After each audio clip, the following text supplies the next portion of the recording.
बिस्मिल्लाहिर्रहमानिर्रहीम। Programme inside the news और मैं हूं डॉक्टर सना गौरी। इंतखाबात 2024 की आमद है, लेकिन उससे पहले ही इन इंतखाबात को मशकूक बनाया जा रहा है।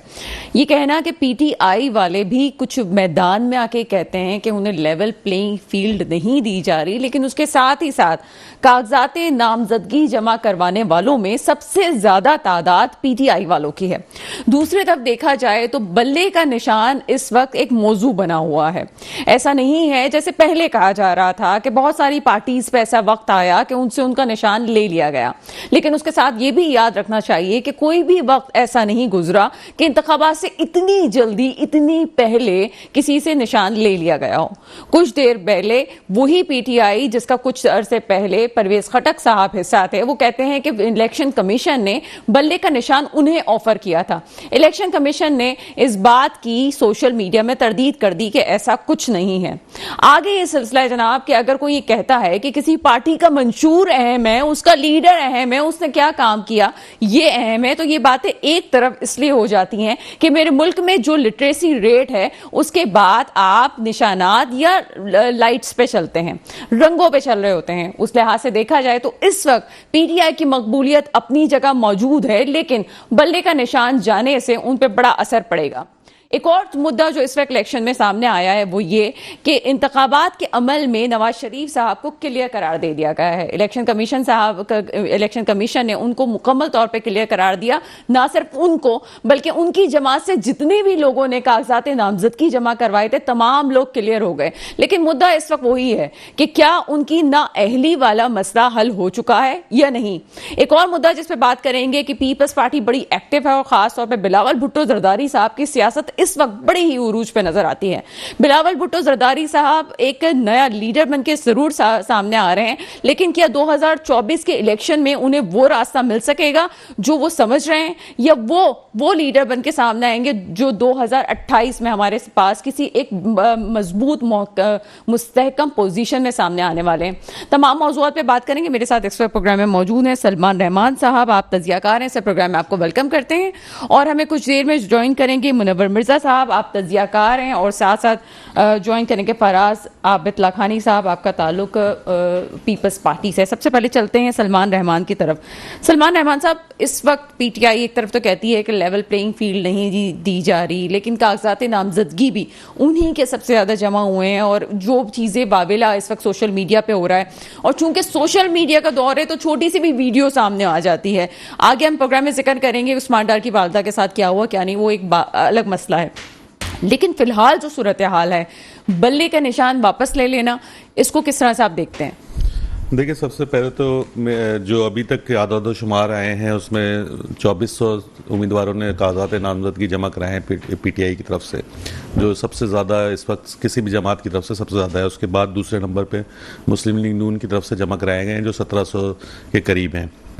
तो ये कहना कि कागजात नामजदगी जमा नहीं कराने दिए जा रहे, वैसे तो सोशल मीडिया के ऊपर बड़ी सारी वीडियोस भी चल रही हैं और प्रोपेगेंडा भी हो रहा है, लेकिन मेरा ख्याल है कि कराची में मेरी जो अपनी सारी मुशाहिदा रहा है, कराची में तमाम उम्मीदवारों ने, जो भी पीटीआई के उम्मीदवार थे, उन्होंने अपने कागजात नामजदगी बगैर किसी रेजिस्टेंस के जमा कराए हैं। कोई उनको परेशानी नहीं देखने को मिली और तमाम कागजात नामजदगी उन्होंने आराम से जमा करा दिए। तो ऐसा नहीं है कि कागजात नामजदगी जमा कराने में ओवरऑल कोई परेशानी आई है।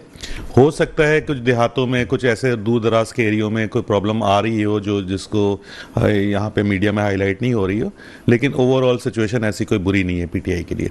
और रह गई बात जो बल्ले का निशान है, तो मेरा ख्याल ये है कि बल्ले के निशान के ऊपर जो इलेक्शन कमीशन का फैसला है, ये आने वाले दिनों में आपको हाई कोर्ट से उनको जो है स्टे मिल जाएगा इस पे, लेकिन इसमें बल्ले का निशान मिल जाएगा। हो रहा है ना सलमान रहमान साहब, वहाँ पे ये है एक, अगर जनरल बात की जाए तो कौन सी ऐसी पार्टी है जिसके इंटर इलेक्शंस पे इतने सवालात उठे हों? अगर हम कहेंगे जी पाकिस्तान की तारीख में जो एक नॉर्मल हमें जुमला सुनने को मिलता है कि और भी बहुत सारी पार्टीज़ हैं, शेर का मसला हुआ साइकिल के साथ, तीर का मसला हुआ तलवार के साथ, उसके साथ ही अगर हम कहेंगे जी बल्ला किसी और में ट्रांसफ़र होने वाला है, लेकिन उसके बावजूद भी इंट्रा पार्टी इलेक्शंस की वजह से ऐसा कभी भी नहीं हुआ कि इंट्रा पार्टी इलेक्शन पे सवाल हुआ, और वो भी वो मुल्क हमारा कि जहाँ पे पार्टी के अंदर जमहूरियत नाम की चीज़ ही नहीं है। अगर आप सिर्फ नवाज शरीफ साहब की पार्टी को उठा के देख लें तो आधी रिश्तेदारी तो पार्टी के अंदर ही मौजूद है, फिर दूसरी पार्टी का क्या नाम लिया जाए।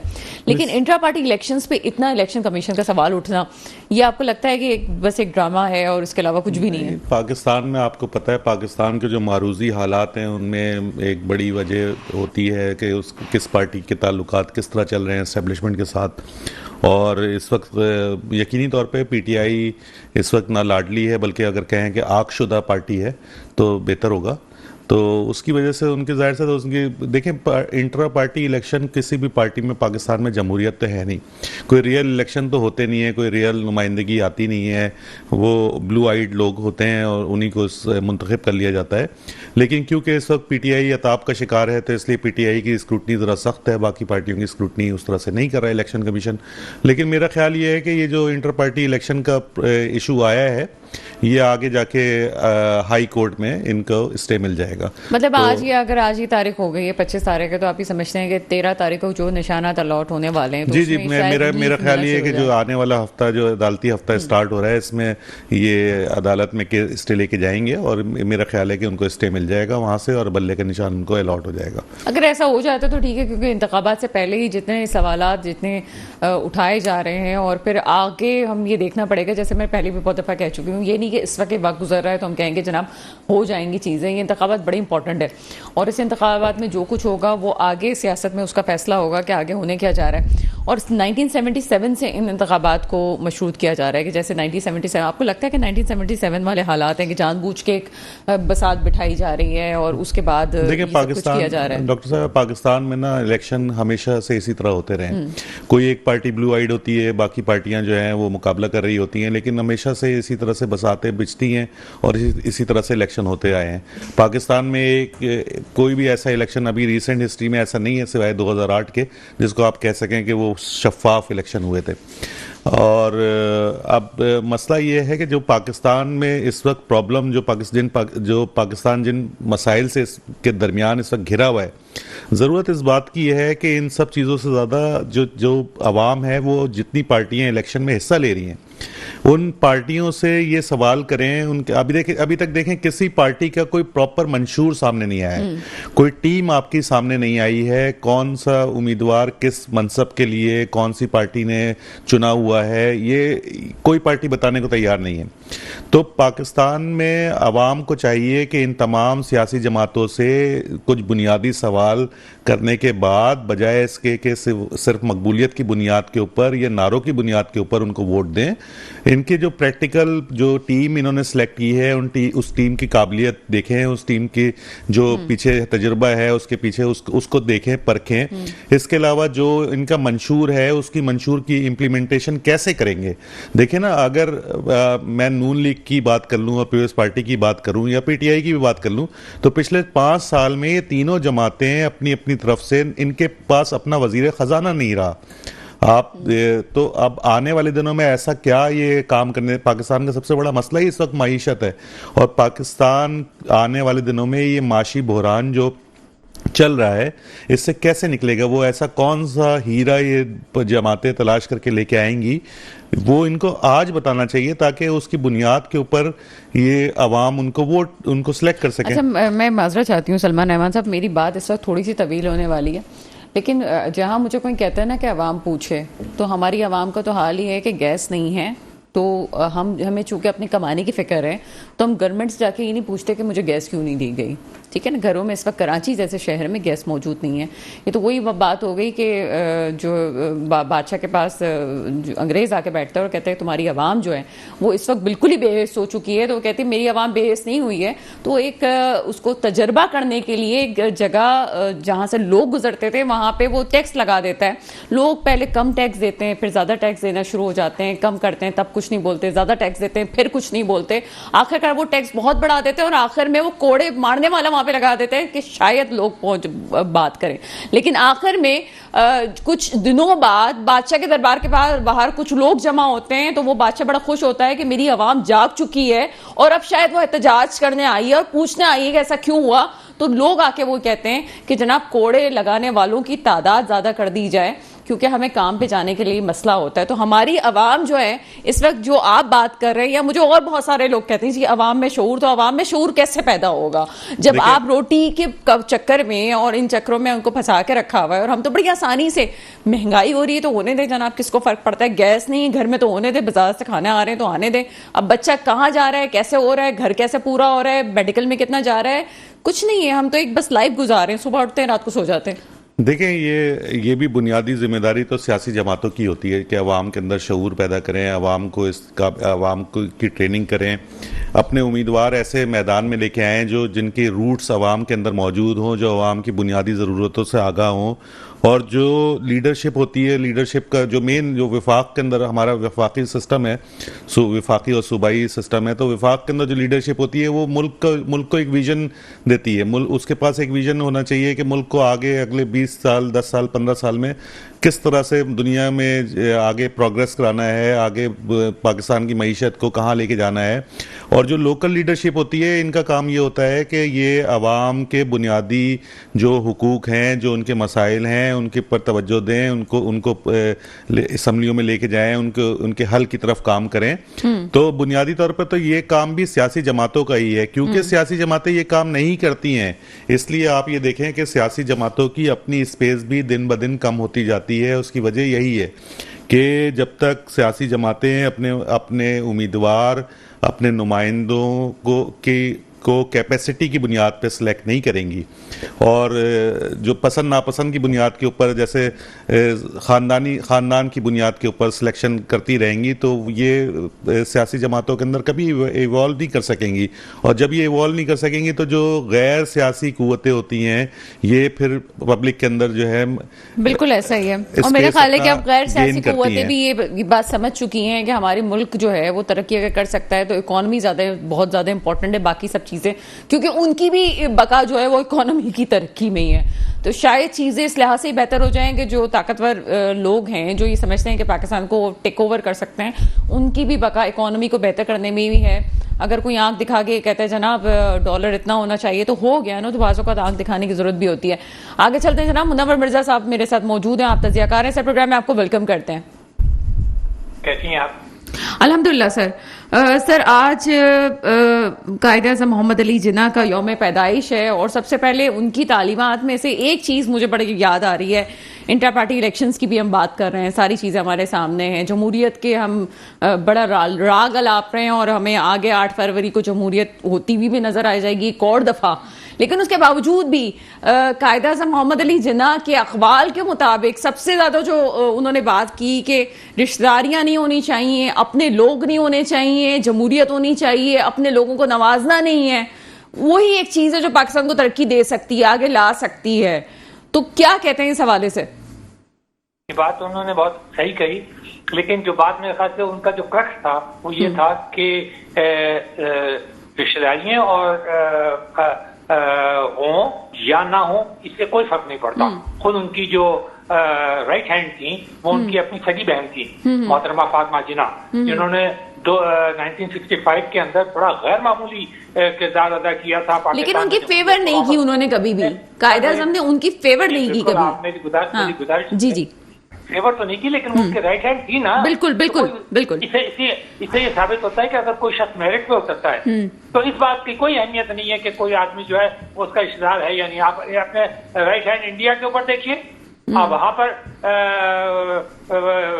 जवाहरलाल नेहरू थे, उसके बाद उनकी बेटी थी इंदिरा गांधी आई हैं, उसके बाद उनके बेटे राजीव गांधी आए, तो कोई फर्क नहीं पड़ा। बांग्लादेश के अंदर आप देख लें, शेख मुजीबुर रहमान थे। सर चाइना की भी मिसाल ले लें, चाइना में जमहूरियत नहीं है उनकी, लेकिन उनकी पार्टी के अंदर जमहूरियत जरूर है। देखिए मेरी बात, जी सर, मैं तो पार्टी की जमहूरियत की बात कर रही हूँ सर। पार्टी क्या चीज हो, कायद-ए-आज़म की कोई पार्टी थोड़ी थी। ये नहीं कह रहा कि आप जरूर अपने रिश्तेदारों को रखें, ये मैंने नहीं कहा। मैं सिर्फ ये कह रहा हूँ कि कायद-ए-आज़म की बात का जो क्रक्स था वो ये था कि आप मेरिट को पार्टी के अंदर अवलियत दे, इस बात की परवाह ना करें कि कोई आपका रिश्तेदार है या नहीं है। और हमें भी इसी बात को फॉलो करना चाहिए कि ये बात हमारे लिए अहम नहीं होनी चाहिए पार्टी के अंदर। अगर आप पार्टी के अंदर इलेक्शन कराने जा रहे हैं, सेकेंडली मैं आपसे कहता हूँ सिर्फ पार्टी की इलेक्शन की बात नहीं है, बात यह है कि अगर आप नेशनल लेवल के ऊपर इलेक्शन, जैसे कि अब हम जा रहे हैं इलेक्शन कराने के लिए, तो हमारे लिए अहमियत ये इस बात की होनी चाहिए, जिसका भी आप खुद जिक्र कर रहे हैं कि सबसे पाकिस्तान के लिए बड़ा अहम मसला और सबसे बड़ी आजमाइश इस वक्त पाकिस्तान के लिए सिर्फ एक ही है, जमहूरियत का तसलसल रहे, लेकिन साथ ही उसको मईशत जो है पाकिस्तान की बहुत मजबूत हो। तो जिस शख्स को भी पाकिस्तान की पार्टियां अगर इलेक्ट करती हैं अपने सरबराह के तौर पे, वो भी ऐसा होना चाहिए जो कि ये अच्छी तरह जानता हो, उसका वाज़ेह विजन होना चाहिए कि मईशत किस तरह आगे बढ़ेगी और पाकिस्तान के लोगों को बिल्कुल। देखिए, मैं आपको एक बात बताऊं, यहाँ पाकिस्तान के अंदर एक बात है, और आपने कई दफा, मैं जब आपके पास होता था स्टूडियो में, तो आप मुझसे ये एग्री करती नहीं है कि जहां सियासी जमातें कसूरवार हैं, वह पाकिस्तान के अवाम भी उतने ही कसूरवार हैं। बिल्कुल ऐसा ही है। अभी थोड़ी देर पहले मैंने बड़ा लंबा किस्सा सुना है इसके हवाले से। मैं सिर्फ एक मिसाल देता हूँ। कल मैं निकला 5 बजे, आप यकीन मानिए रात के 12 बजे तक सड़कों के ऊपर गाड़ी चलाने की गुंजाइश थी। 2 घंटे तो मैं सिर्फ अपने घर से 15 मिनट के फासले के ऊपर फंसा रहा। तो आखिरकार इतनी गाड़ियां, इतना जश्न मनाने की क्या जरूरत थी? ऐसा क्या हो रहा है पाकिस्तान के अंदर जिसका आप जश्न मना रहे हैं? कोई ऐसी चीज नहीं हो रही। अभी तो आप इलेक्शन के अंदर जा रहे हैं और कोई आज 25 दिसंबर है, कायदे आजम के अखबार के मुताबिक तो हमें और अपने मजहब के जो जिसको हम कहते हैं तो सादगी के ऊपर जाना चाहिए। हमें गरीब मुल्क है, एक तरफ तो हम ये रोना रोते रहते हैं, सारी दुनिया सर आधा सिटी तो हमारा, आज कराची की बात कर लूं, आधा सिटी तो वीआईपी मूवमेंट की वजह से ब्लॉक हुआ था आज हमारा। देखिए कल आज हुआ ना जी कल सर। तो नहीं हुआ था कि कल भी हुआ था, परसों तो नहीं हुआ था। आप देखिए इस बात को मत इग्नोर कीजिए कि पाकिस्तान के लोगों की जो तौर तरीके हैं, पाकिस्तान का के लोगों के जो लाइफ स्टाइल है, मैं आप लेकिन सर बात बड़ी डीप में चली जाएगी। सोवियत यूनियन जब टूटा था तो आप उनके जो लोगों की एक इकाई है, एक घर की हैसियत क्या थी? वहां पे भी लोग यही करते थे, छोटा सा जश्न बनता था, वो अपनी अयाशी करते थे और उसके बाद जो है वो रोटी खा के एक तरफ खड़े हो जाते थे। खवातीन को उन्होंने आगे नहीं आने दिया था और आहिस्ता आहिस्ता होते होते इकाई टूटते जो है वो असरअंदाज हुई और बड़ा जो है वो सैलाब आया और वो सब कुछ ले डूबा वो सब कुछ। तो हम तो उसी पोजीशन में, हमें तो छोटी सी खुशी मिलती है तो हम तो उछल पड़ते हैं कि जनाब थोड़ा सा रिलीफ मिल गया। छोटी सी खुशी, आप ये छोटी सी खुशियां पाकिस्तान के अंदर कभी खत्म ही नहीं होती। हर वक्त ये आप छोटी छोटी खुशी के नाम के ऊपर 12-12, 15-15 दिन तक जश्न मनाते रहते हैं। देखिए ये ना कहिए, मैं इसी पाकिस्तान के अंदर रहता हूँ, बहुत अच्छी तरह देखा मैंने। यहाँ पे आप भी फिरती हैं, मैं भी यहाँ पे फिरता हूँ। हर बात के ऊपर जनाब आप निकल पड़ते हैं और रात के 12-1 बजे तक आप वो करते हैं। शादियों के अंदर मैं अभी एक शादी जब शादी अटेंड करता हूँ तो दुख से वापस आता हूँ। एक रात के अंदर आप 20-20 लाख रुपए आम आदमी खर्च करता है। सर बड़े मजे की गुफ्तगू हो रही है, लेकिन मुझे यहाँ ब्रेक का कहा जा रहा है। अभी तो मैं आपको रोकना चाहूंगी, मैं ब्रेक के फौरन बाद कंटिन्यू करती हूँ। और बड़ी अच्छी बात की, अभी एक शादी हॉल का सिर्फ किराया 20 लाख रुपए और लोग देने के लिए भी तैयार हैं। बहरहाल एक छोटा सा ब्रेक है, ब्रेक के बाद खवातीन की मखसूस नशिस्तों और इसमें बात करते हैं जनाब वो मखसूस नशिस्तें कब आई हैं और उसके बाद किन लोगों को बिठाया गया है जो आज पाकिस्तान में खवातीन शायद बहुत तरक्की कर गई है इतने सालों में, या वापस हम उन्हीं खवातीन को लेके आ रहे हैं, होने क्या जा रहा है। एक छोटा सा ब्रेक है, ब्रेक के बाद आपके सामने हाजिर होते हैं। ब्रेक के बाद आपके सामने हाजिर हैं और जहां ये बात हो रही थी कि किसको नवाजा जाता है किसको नहीं नवाजा जाता। 2022 में मखसूस नशिस्तों का सिलसिला शुरू हुआ और खवातीन की मखसूस नशिस्तों पे अगर सही तरह से काम हो रहा होता तो पाकिस्तान की औरत आज वो मसाइल का शिकार ना होती जो आज है। बांग्लादेश की तरक्की की बहुत बड़ी वजह वो ये भी हमें नजर आती है कि न सिर्फ खवातीन को तरक्की की दौड़ में शामिल किया गया बल्कि उनके लिए मखसूस मौके भी प्रोवाइड किए गए, चाहे वो ट्रांसपोर्ट का हो, चाहे उनके रेस्ट रूम्स हो, चाहे मस्जिदों में नमाज पढ़ने की अलग मखसूस जगहों का मुख्तस होना हो, या और बहुत सारी चीजें जो खवातीन के लिए जरूरी होती हैं। ऐसा नहीं है कि हम अपने माशरे के लिहाज से कहें कि जनाब खवातीन को आगे बढ़ाना अपने माशरे को पीछे करने के मुकाबले में शामिल होता है, लेकिन कभी ना कभी जब मुल्कों पे वक्त आता है और मुल्कों को जरूरत होती है तो आपको अपनी पूरी आबादी को काम के लिए इस्तेमाल करना जरूरी होता है। लेकिन हम क्या कर रहे हैं? क्या हमारे पास कोई मंसूबे हैं या उन मखसूस नशिस्तों पे जिन पे हम खवातीन को लेके आ रहे हैं, क्या उन्हें आम खातून के मसाइल का अदराक है या नहीं है? इस हवाले से बात करेंगे। मेरे साथ सलमान अहमद साहब मौजूद हैं। सलमान अहमद साहब क्या कहते हैं इस हवाले से? नहीं, आपने बात बड़ी सही की है, बड़ा अहम नुक्ता भी उठाया है। देखें, मखसूस नशस्तें जो ख़वातीन की होती हैं किसी भी मुल्क में, उसका मकसद ये होता है कि जो ख़वातीन अपने माशरे में कोई आउटस्टैंडिंग काम कर रही हों, किसी आउटस्टैंडिंग पोजीशन के ऊपर हों और उनके पास काबिलियत हो, लेकिन वो इलेक्शन नहीं लड़ सकती, तो उनको असम्बली के अंदर लाने के लिए उनकी नुमाइंदगी दी जाती है, ताकि ऐसी ख़वातीन, फॉर एग्जाम्पल अगर कोई खातून माजूर हैं लेकिन तालीम के शोबे में उनकी आउटस्टैंडिंग परफॉर्मेंस है, उनकी खिदमात बहुत अच्छी हैं, सेहत के शोबे में अच्छी हैं, तो ऐसी ख़वातीन को अपलिफ्ट करने के लिए और उनकी नुमाइंदगी। लेकिन पाकिस्तान में तो निज़ाम जो है वो पूरा ही बिगड़ा हुआ निज़ाम है। पाकिस्तान में इन नशस्तों के ऊपर सबसे बड़ी करप्शन होती है। पाकिस्तान में ये नशस्तें ज़ाती पसंद, नापसंद, रिश्तेदारियों और पैसे की बुनियाद पे अलॉट की जाती हैं। ये कोई छोटी तादाद नहीं है ख़वातीन की जो मखसूस नशस्तें हैं या माइनॉरिटी की जो मखसूस नशस्तें हैं। इनको बाकायदा पाकिस्तान में इनकी मंडी लगती है, इनको सेल किया जाता है।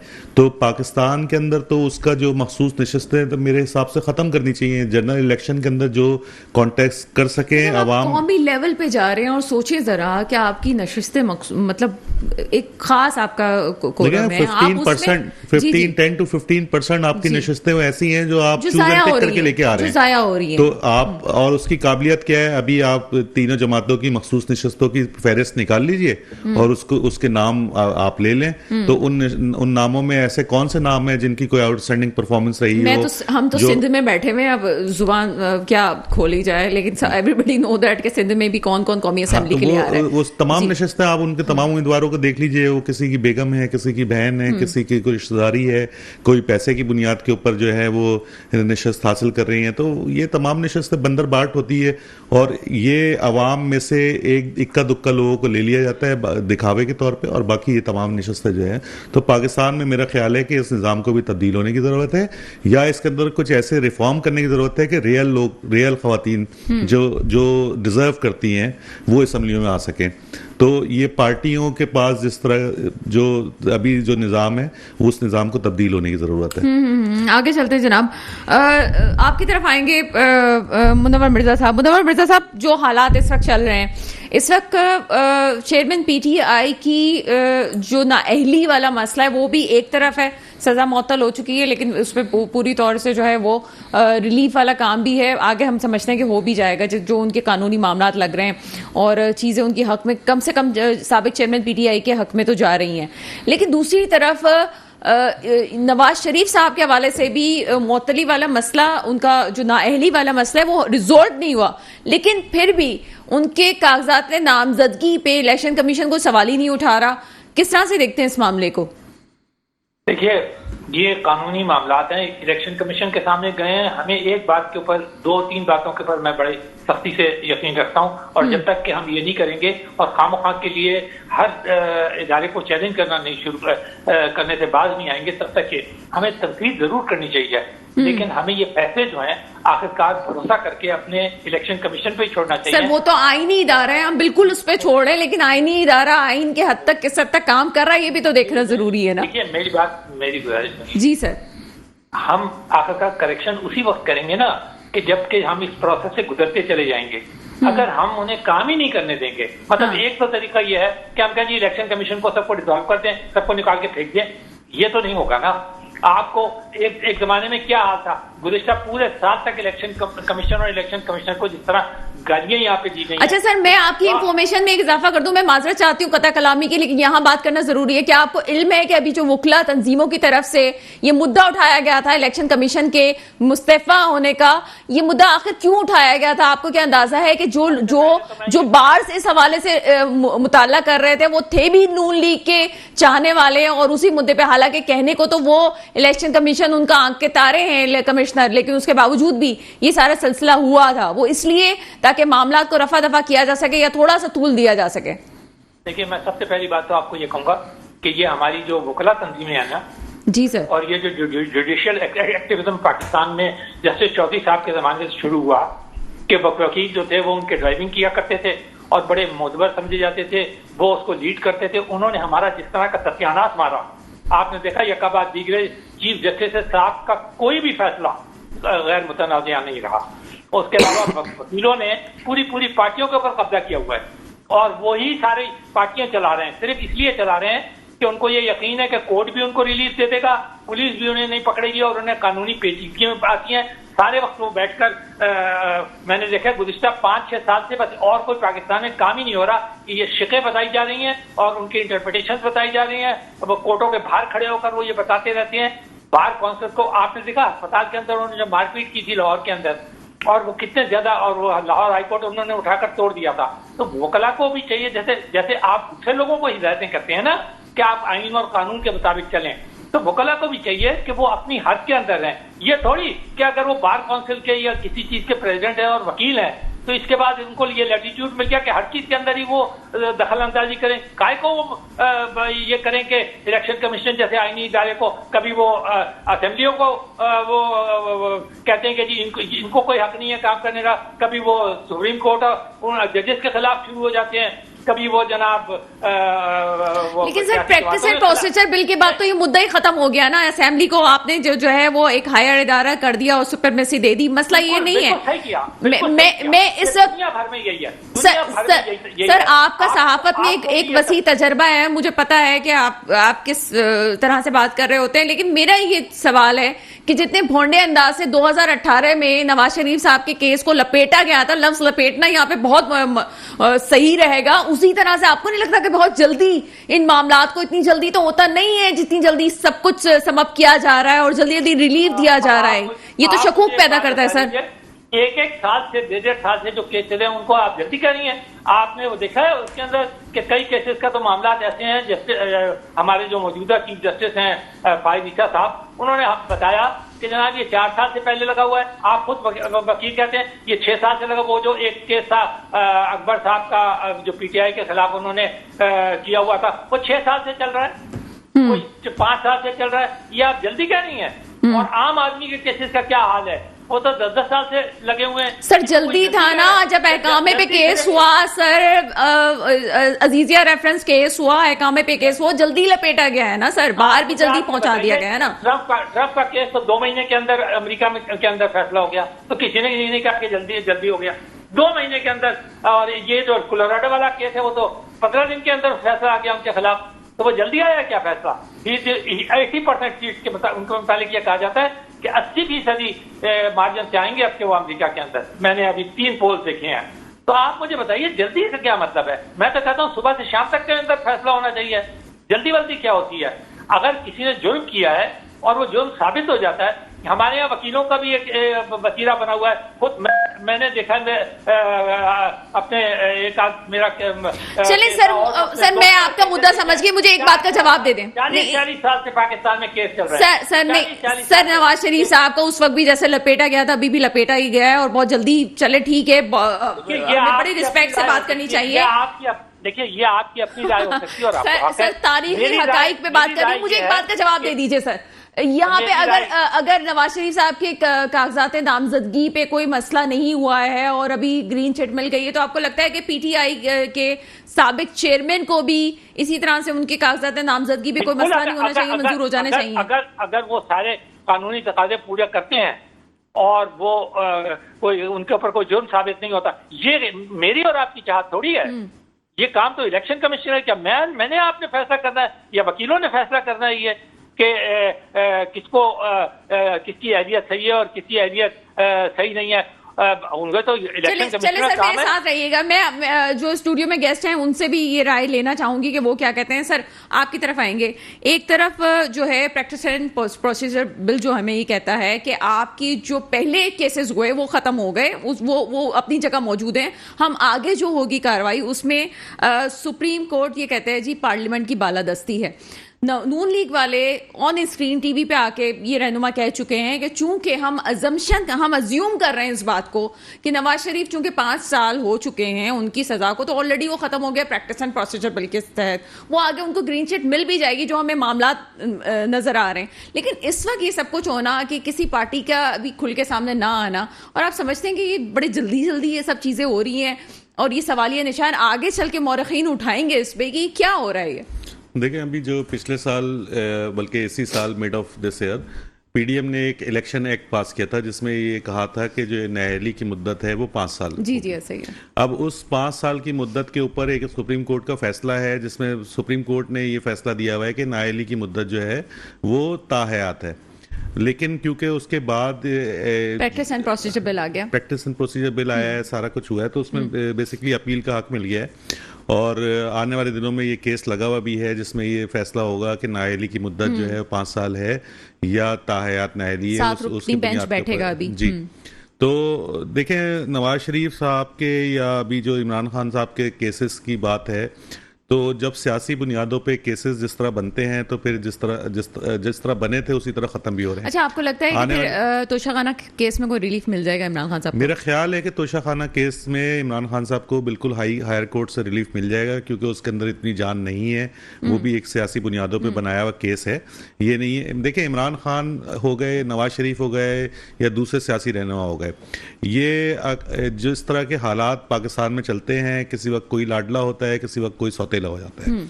आज नवाज नून लीग लाडली है और पीटीआई सौतेली है, तो उस वजह से इमरान खान साहब अताब का शिकार हैं। लेकिन आने वाले दिनों में ज़रूरी नहीं है कि अगले 2-3 साल 4 साल के बाद भी ये पीटीआई अताब का शिकार रहे।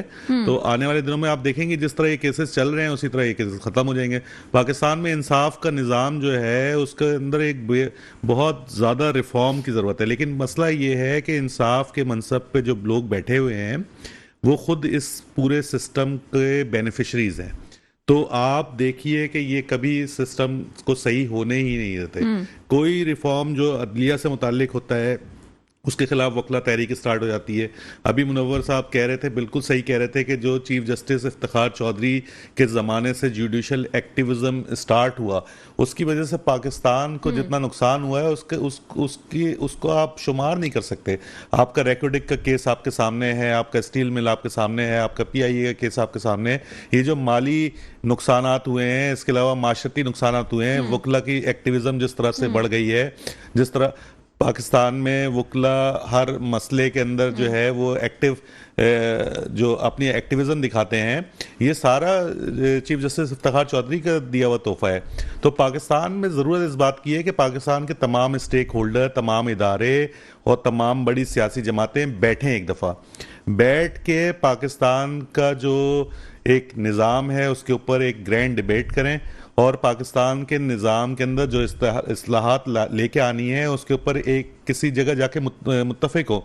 वरना पाकिस्तान का जो मौजूदा निज़ाम चल रहा है, पाकिस्तान इस गर्दाब से निकलना बहुत मुश्किल बात है जब तक कि तमाम स्टेक होल्डर बैठ के इस बात पर मुत्तफिक ना हो जाए कि पाकिस्तान को जो मौजूदा हालात हैं, पाकिस्तान में आने वाले इलेक्शन आ रहे हैं, इलेक्शन के बाद भी कोई ऐसी स्टेबिलिटी नजर नहीं आ रही है। नहीं है, और जैसे आपने थोड़ी देर पहले ये बात कही कि मंशूर क्या है, नारा क्या है, और जिस पे किसी को भी नैरेटिव क्या है आपका, कि जिस नैरेटिव पे आप आगे लेके आ सकते हैं, अपने वोटर को भी लेके आ सकते हैं, इस पे बात करेंगे। क्योंकि हम ब्रेक के बाद जो है बिलावल भुट्टो जरदारी साहब के जो आज के इनिशिएटिव्स हैं, जो आज के बयानात हैं, जो बात करना चाह रहे हैं कि वो अगर आ गए वजारत में तो आगे क्या करेंगे, किस तरह से काम करेंगे, उस पर भी मजीद बात करने की छोटा सा ब्रेक है। ब्रेक के बाद आपके सामने हाजिर होते हैं। ब्रेक के बाद आपके सामने हाजिर हैं। तमाम बातें तो हम करते हैं लेकिन उसके बावजूद इसका हल क्या है, हल पे भी बात करनी चाहिए। तमाम मौजूद, तमाम टीवी चैनल्स, मेरा ख्याल है कि कोई एजेंडा, कोई बात अब टीवी स्क्रीन्स पे, टीवी के प्रोग्राम्स पे जो लोग हमें देखते हैं वो हमसे भी एक्सपेक्ट करते हैं कि हम कोई ऐसी चीज़ सामने लेके आएँ जो वाकई मसले का हल सामने लेके आए। एक तो बात मेरे गेस्ट ने, सलमान रहमान साहब ने कही कि तमाम स्टेक होल्डर्स को बैठना ज़रूरी है और शायद अब अपनी अपनी ज़ाती अनात को पीछे छोड़ के ये बोलना ज़रूरी है, सियासी जमातों को भी बात करना ज़रूरी है कि आखिर आप चाहते क्या हैं। जो हमें समझ में आता है सहाफ़त के तालिब इल्म की हैसियत से, जो हम ये देखते हैं, इंटेलेक्चुअल लेवल जब तक आप लोगों का नहीं बढ़ेगा, जो हमारे सीट्स पे बैठे हुए हैं, जो उनकी जहनी सतह उस लिहाज से नहीं होगी, या फिर जो आम शख्स है उस पे आप तवज्जो नहीं देंगे, तालीम पे तवज्जो नहीं देते, तब तक आपको अवेयरनेस आती ही नहीं है, शऊर नहीं आता कि किस तरह से काम करना है। और अगर यही चलता रहा तो आप चाहे जितनी जमातों को ला के बैठा दें, कुछ कर लें, आवाम को नहीं शऊर आना। और हमारा तो मसला ये है कि हम सबसे ज़्यादा हमारा बजट जो है वो तालीम पे जाता है, बाकी चीज़ों पे हम बजट आके निकालते हैं। कुछ प्रोग्राम का हिस्सा इस पे भी होना चाहिए कि चीज़ें बेहतर हो कैसे सकती हैं, आगे कैसे लाई जा सकती हैं। सलमान रहमान साहब, आपकी तरफ आते हैं। चीज़ें बहुत आगे हैं और नॉर्मल लेके चलते हैं इस चीज़ को कि क्या आप समझते हैं कि हल क्या है? हम हर प्रोग्राम में समझते हैं जी मुस्लिम लीग नून है, पीटीआई है, अभी हम बिलावल भुट्टो जरदारी साहब को भी बड़ा एक्टिव और बड़ी अच्छी बातें कर रहे हैं बिलावल भुट्टो जरदारी साहब कि उनकी बातों में कोई खोट नहीं लग रहा और बड़े खुले दिल से वो बात करते हैं। हल क्या है? देखिए, मसला सारा यही है कि जितने ये लीडरशिप है, जो टॉप लीडरशिप है, टॉप लीडरशिप की बातें किसी की भी बुरी नहीं है। तमाम लीडरशिप को आप पीटीआई के इमरान खान साहब को उठा लें, नवाज शरीफ को उठा लें, बिलावल भुट्टो को उठा लें, इन तमाम की बातें बड़ी विजनरी हैं, लेकिन ये सब निज़ाम के कैदी हैं। मसला सारा ये है कि पाकिस्तान में एक निज़ाम इस तरह का बना हुआ है जिसमें बेसिकली जागीरदार, वडेरे और जो आपके इंडस्ट्रियलिस्ट हैं, इन्होंने कब्जा किया हुआ है। ये पाकिस्तान में वो इस्लाहात होने नहीं देते जिनकी वजह से फिर पाकिस्तान में आम आदमी जो है वो एम्पावर हो सके, क्योंकि इनके मफादात हैं, ये सिस्टम के बेनिफिशरी हैं। तो ये जो आपके बड़े लीडर हैं के जो इस्लामाबाद पे कब्जा कर लेते हैं, इस्लामाबाद में जाके हाँ, आप ये देखें ना, आप ये देखें कि अगर ये चाहते भी हैं कुछ चेंज लाना ना, जो लीडरशिप होती है, तो आप देख लीजिए अभी पीटीआई की हुकूमत गई है, तो पीटीआई अगर चेंज लाना चाहती थी तो वो उसको वोट नहीं पड़ता था, उसको ब्लैकमेलिंग, उसके लिए ब्लैकमेलिंग स्टार्ट हो जाती थी। यही हाल नवाज शरीफ के साथ है, यही हाल बिलावल भुट्टो जरदारी के साथ है कि जब अगर वो कोई काम करना भी चाहेंगे, जो काम आवाम के अंदर उनकी रूट्स मजबूत करें, तो वो काम उनको करने नहीं दिया जाता है, क्योंकि जो सिस्टम के अंदर बैठे हुए मौजूद ऐसे सियासतदान भी हैं जो बेसिकली जिनकी लॉयल्टी कहीं और है, वो सिस्टम को सिस्टम के अंदर रिफॉर्म होने ही देते। अच्छा, छोटी सी बात है, जैसे बिलावल भुट्टो जरदारी साहब ने अभी कहा कि जी 17 वजारतें ऐसी हैं जिसपे 300 अरब से ज्यादा जो बिल्कुल सही बात है, अखराजात हो रहे हैं और 18वीं तरमीम के बाद उन वजारतों को खत्म हो जाना चाहिए था। जबकि हम 18वीं तरमीम के बाद हम जैसे दूसरे ममालिक में देखते हैं, तरक्की याफ्ता ममालिक में, तो मरकज़ को महदूद कर दिया जाता है। वाशिंगटन इस वक्त आप देखें तो महदूद है, लेकिन आप उसके बनस्बत ये देखें इस्लामाबाद 18वीं तरमीम के बाद भी महदूद नहीं हुआ, उसके अख्तियारात अभी भी बहुत ज़्यादा हैं। देखिए, डुप्लीकेशन ऑफ पावर चल रही है यहाँ पे। आपके जो सारी पावर, जो सारे मसाइल सूबे के सतह के ऊपर होने चाहिए, जो वजारतें होनी चाहिए, उनकी डुप्लीकेट वजारतें आपने वफाक में भी रखी हुई हैं। किस लिए रखी हुई हैं? देखिए, फेडरल के जब 18वीं तरमीम के बाद ना, फेडरल के पास खजाना, दाखिला और फॉरेन मिनिस्ट्री के अलावा एक दो और उसके अलावा मेजर जो मिनिस्ट्रीज हैं, इनके अलावा कोई मिनिस्ट्री होनी नहीं चाहिए। कैबिनेट बड़ी छोटी होनी चाहिए, क्योंकि सारा जो सिस्टम है आपका वो तो सूबों के पास है। आपको चाहिए कि सूबों को एम्पावर करें, सूबे अपनी अपनी पॉलिसीज लेके आएं, अपनी पॉलिसीज को इम्प्लीमेंट करें, सूबों को जो बजट मिलता है सूबे अपना रेवेन्यू जनरेट कर सके। सारा रेवेन्यू आप वफाक में जमा करते हैं, उसके बाद सूबों को देते हैं। उससे बेहतर ये नहीं है कि सूबे अपना रेवेन्यू जमा करके वफाक का हिस्सा वफाक को पहुंचा दें। तो सूबे की जिम्मेदारी, सूबा जो है अपने ऊपर अपनी जो तरक्याती काम है उनको कर सकेगा। सूबे के अंदर जो महरूमियां हैं, जैसे फॉर एग्जांपल बलूचिस्तान है, बलूचिस्तान कहता है कि जी हमारे रिसोर्सेज सबसे ज़्यादा हैं पाकिस्तान में, और लेकिन हमें उसका हिस्सा जो है वो, क्योंकि हमारी आबादी कम है, तो हमारी आबादी के हिसाब से जब आप डिवाइड करते हैं टोटल रेवेन्यू के लिए आके, तो वो हमारा NFC अवार्ड बहुत कम आता है, जिसकी वजह से सूबे बलूचिस्तान के अंदर डेवलपमेंट नहीं हो सकती। तो बेहतर तरीका ये है कि जो निज़ाम है इसके अंदर तब्दीली लेके आई है। और दूसरी बात जो मैं कहूँगा ना, को बड़े करीब से मैंने देखा, सॉरी मैं इस चीज़ को भी क्लियर करना ज़रूरी है कि बलूचिस्तान को मैंने बड़े करीब से देखा। वहाँ पे जो सबसे बड़ा मसला है बलूचिस्तान का वो करप्शन है। जहाँ बहुत सारे सूबे में हम करप्शन देखते हैं, तो बलूचिस्तान में करप्शन सरकारी निज़ाम सबसे ज़्यादा है। सरकारी निज़ाम जो वहाँ पे चलता है वो सबसे ज़्यादा चलता है। कौन किस वक्त कहाँ बैठा हुआ है मुझे कहने की ज़रूरत नहीं है, अब तो निगरान हुकूमत का सेटअप है, लेकिन उसके बावजूद जो पहले भी हुकूमत रही है कि ऑन स्क्रीन क्या बात करें, लेकिन बलूचिस्तान में हर कोई इदारे को कसूरवार ठहराना ठीक नहीं है। मेरी हमदर्दियाँ सबके साथ हैं, कहना ज़रूरी है। वहाँ पे अपना भी तालीम का निज़ाम बहुत अबतर है। स्कूल्स मौजूद हैं, बच्चे स्कूल्स में मौजूद नहीं हैं, बजट तालीम पे भी जा रहा है, तमाम चीज़ों पे जा रहा है, लेकिन बात वहीं पे मुड़ के आ जाती है कि तरक्की याफ्ता ममालिक में फेडरल को बड़ा महदूद कर दिया जाता है। अगर इस तरह की पॉलिसीज़ हैं, रियासत का निज़ाम है और स्टेट्स बनी हुई हैं। हमने ये भी तो है कि 18वीं तरमीम के बाद अगर आप इम्प्लीमेंट की बात करते हैं तो सूबे कमा के दे भी तो नहीं रहे ना, वो भी निज़ाम भी तो हमारा बड़ा कमजोर है। जो सबसे बड़ी प्रॉब्लम यही है कि जो सियासी जमातों के अंदर लोग हैं वो कैपेसिटी की बुनियाद के ऊपर, काबिलियत की बुनियाद के ऊपर आगे नहीं लाए जाते, वो लाए जाते हैं रिश्तेदारियों की बुनियाद के ऊपर, पैसे की बुनियाद के ऊपर, पसंद नापसंद की बुनियाद के ऊपर। तो जब तक आप काबिल लोगों को ऊपर नहीं लेके आएंगे, आप ह्यूमन डेवलपमेंट के ऊपर काम नहीं करेंगे। देखें ना, बलूचिस्तान में इस वक्त किस चीज़ की ज़रूरत है, या सिंध में जो सिंध के रूरल एरियाज़ हैं उसमें किस चीज़ की ज़रूरत है कि आप ह्यूमन कैपिटल को डेवलप करें, आप तालीम के ऊपर ज़्यादा तवज्जो दें, आप जो है काबिल लोगों को ऊपर लेके आएँ, आप लोकल सिस्टम में से लीडरशिप को लेके आएँ जो बेसिकली अवाम में से ले आएंगे तो अवाम के काम कर सकेंगे। जब आप जागीरदार वडेरों चौधरियों को ले के बिरादरियों की बेसिस के ऊपर जो है MNA MPA बनाते रहेंगे जब तक, तो उनका तो सिस्टम चलता ही इस बुनियाद के ऊपर है कि जितनी आवाम जो है वो पसमानदा रहेगी उनका सिस्टम उस वक्त तक चलता रहेगा।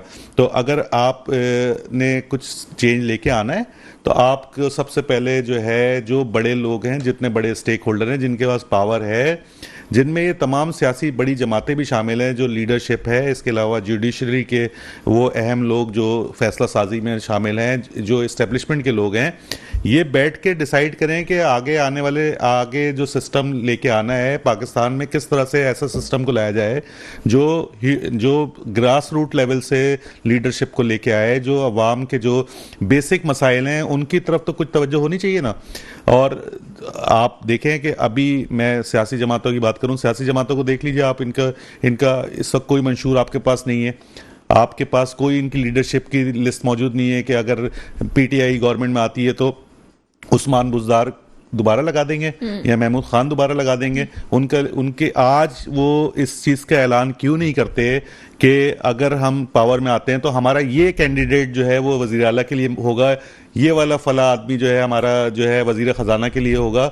यही प्रॉब्लम जो है आपका नून लीग के साथ है कि नून लीग में अगर आप बाय डिफ़ॉल्ट अगर आप पावर में आते हैं तो वज़ीर आज़म नवाज शरीफ, वज़ीर आला बहुत शहबाज शुक्रिया शरीफ। सलमान रहमान साहब। वही बात है कि कायदा संग पैगाम को तो हम लेके आना चाहते हैं, तो यौम पैदाइश भी बनाते हैं, खुशियाँ बना, लेकिन उनके पैगामात को भूल जाते हैं।